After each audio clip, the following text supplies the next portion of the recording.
Hello YouTube! Today is the day we transfer everything that was in this bag over to this toolkit. What I'm going to do is a quick video and show you pretty much everything that you probably should have in your flight kit before you go out to the airfield. Some of the stuff is just basics and a lot of it's not basics. You can do what you want. As far as I'm going to go through this real quick just to show you some of the stuff you should probably have. Number one is all your basic tools: side cutters, pliers, needle nose, wire cutters, different size screwdrivers. Very important, 6-inch wrench, taking your nuts off for your prop. Very important. Ball, pliers, in case you need those. There they are. Razor knife. Carry a razor knife with you. You're going to need that. You can get those at the dollar store. Very important. Another thing, super glue. Very important. Change that out every year. I'd recommend putting it in a baggie, because if these break open for whatever reason, they make a mess everywhere. You don't have to, but if you need to, I would.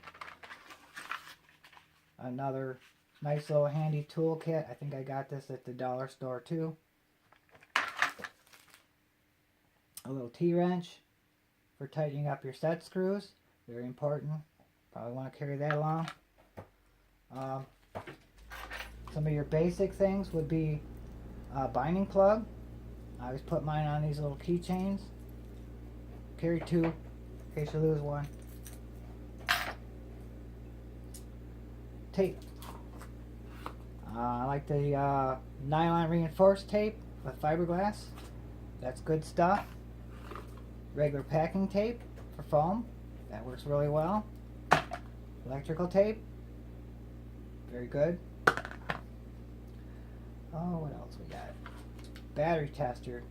Make sure you carry your battery tester along. Keep it so you can check all your batteries before and after you fly. That way you know what your battery charge is, how long you're able to run. Start keeping a track of that. Very important thing to carry is tracking tape. Carry a roll of this in your pocket. Carry it inside your...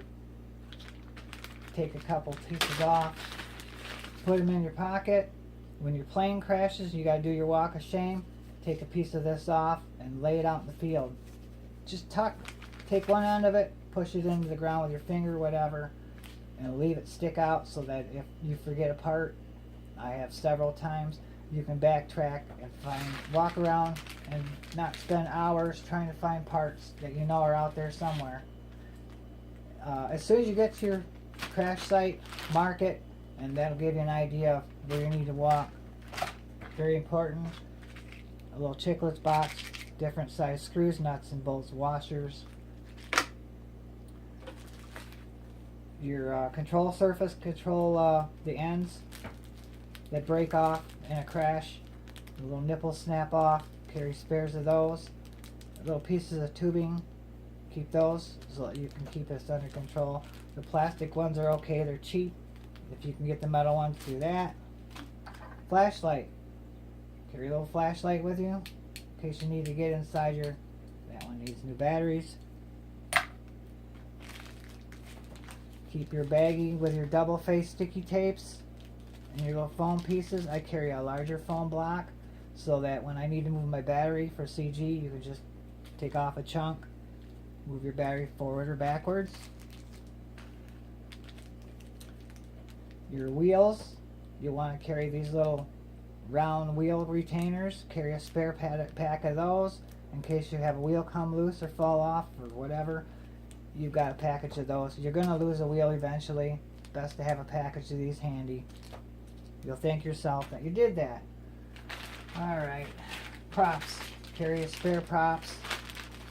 If you can, make a little package up with different things from your plane that you know it needs, that came with the plane. Put them in a baggie. Carry those in your bag. Timer. I like to carry a little oven timer. You don't have to, but I do. Sometimes I forget to set the remote on the transmitter. Something you can do. Your battery bag, very important. When you're charging up your batteries in your car, you'll want to keep it inside this charger, so when you're out flying, this will be in your car charging your set of batteries.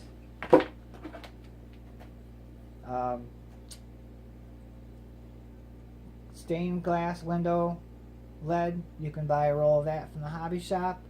You can cut little pieces off and glue those in the front or the back of your plane, wherever you need to balance your CG better. This is something you don't have to get, but I swear by this, and it's a little battery powered soldering iron where there's some solder in there, and then your different shrink tubes and zip ties. I like to carry that along so that if I've had a wire come loose, and during a crash I've had a couple of them come loose on servos, you can solder those wires back in. These aren't very expensive. Order one online.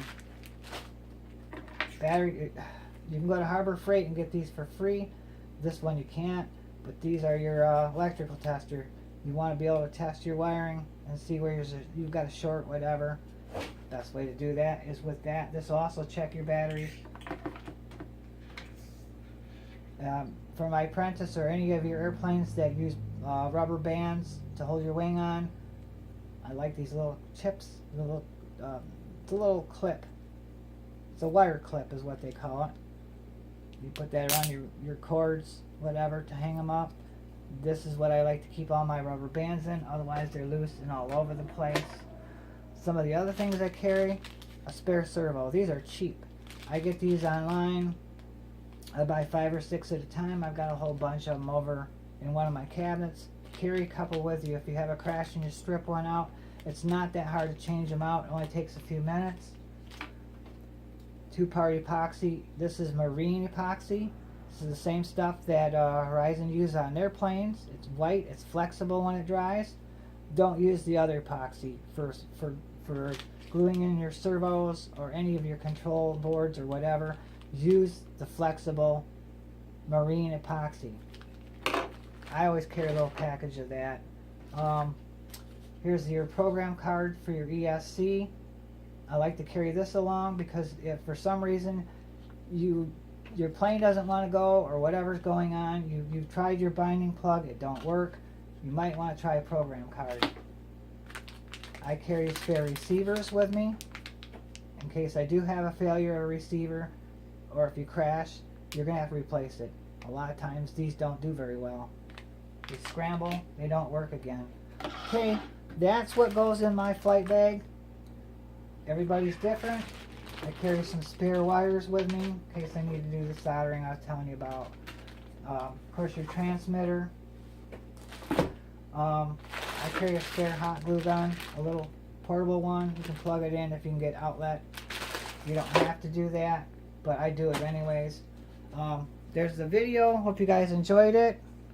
Hope this came out okay. This is my second attempt. That's why it went really fast, because I must have been slow on the first one. I wanted to get it all in. There's a lot that goes into these. It's important that you get as many things you need on the field when you're out there, because it's kind of silly to try and fix a plane if you don't have the tools to do it.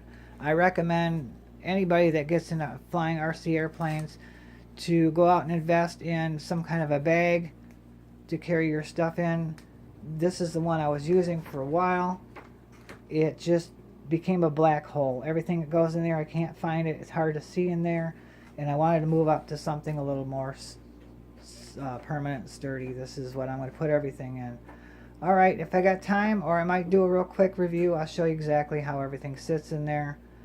But I hope you enjoy the video. Happy flying, and I'll get this video out today.